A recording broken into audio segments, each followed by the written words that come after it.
Adlaw nga Huwebes karon mga kaigsuunan, petsa 24 sa bulan sa Agosto tuig 2023. Ato karong gisaulog ang kapistahan ni San Bartolomeo, usa ka apostoles. Ang pagbasa kinutlo gikan sa Ebanghelyo sumala ni San Juan, Kapitulo 1, versikulo 45 ngadto sa 51.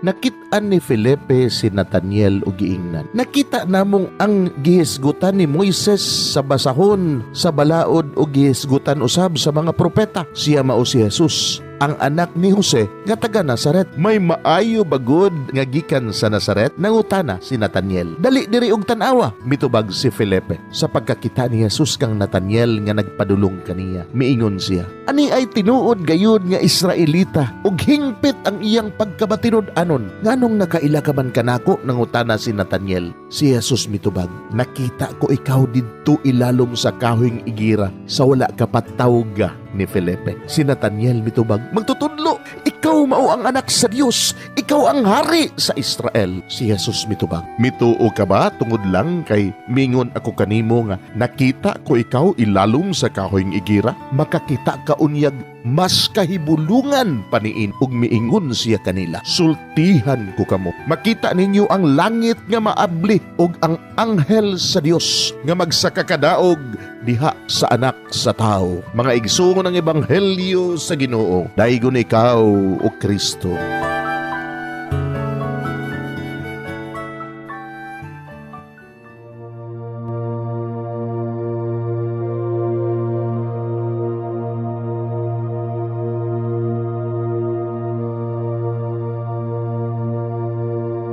Pagampo sa dili pa magsugod sa trabaho. Magampo kita sa ngalan samahan sa Anak ug sa Espiritu Santo. Amen. Langit no namong Amahan, sa among pagsulod nining trabahoan, among gidala ang imong presensya uban kanamo. Among gipamulong ang imong kalinaw, imong grasya, imong kaluoy, ug ang imong perpektong hanay sa among mga trabaho.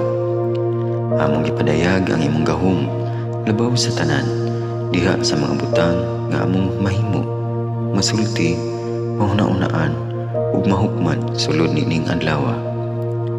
Ginoo, nagapasalamat kami sa gasa sa kinabuhi niining bagong adlaw, niining kahigayunan nga kami nakasulod sa trabaho ug mamahimong parte niining nga grupo. Salamat sa mga gasa nga imong gitugyan kanamo. Hamong gamiton kini diha sa pagimaya kanimo. Hatagi kami sa kusog ug kadasig sa pagbuhat sa among mga trabaho. Panalangini ang among mga proyekto, mga ideya ug kusog, aron sa ingon bisan sa pinakagamay namong mga kalampusan, magahatag kini sa imong himaya. Ubani kami Ginoo sa among pagtrabaho nining adlaw. Puna kini nga lugar sa inspirasyon ug kusog. Tabangi kami nga magtrabaho isip usa ka grupo nga mapakita sa usag-usa ang kamaayo. Himuha kami nga maayo nga makabot namo ang mga butang nga kinahanglan namong buhaton. Himuha kini nga lugar nga puno sa kalipay ug panagihikalaay. Ug kamugaway ug kalinaw ang mapatigbabaw niining dapita. Ginoo, kung kami anaa sa kalibog, giyahi kami. Kung kami muwadaan sa kadasig ug paglaom, dasiga kami. Himua nga ang trabaho nga among gihimo ug ang paagi sa among paghimo niini makahatag unta kini ug hugot nga pagtuo, kalipay ug pahiyom sa tanan nga among mahimamat karong adlaw. Panalangini ang among mga pamilya, among Pinoy-anan, among nasod.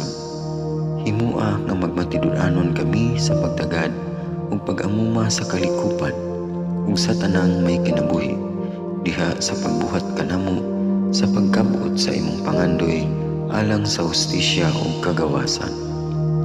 Ug Ginoo, sa among pagbiya nining lugara, tagay kami sa imong panalangin ug kaluoy sa among pagbiyahe.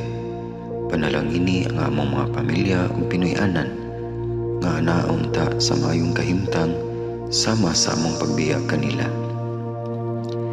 Ginoo, salamat sa tanang butang nga imong nabuhat, sa tanang butang nga imong gibuhat, ug sa tanang butang nga imong buhaton pa. Sa ngalan ni Jesus, among giampo diha sa tumang pagigugma ug pagpasalamat. Amen.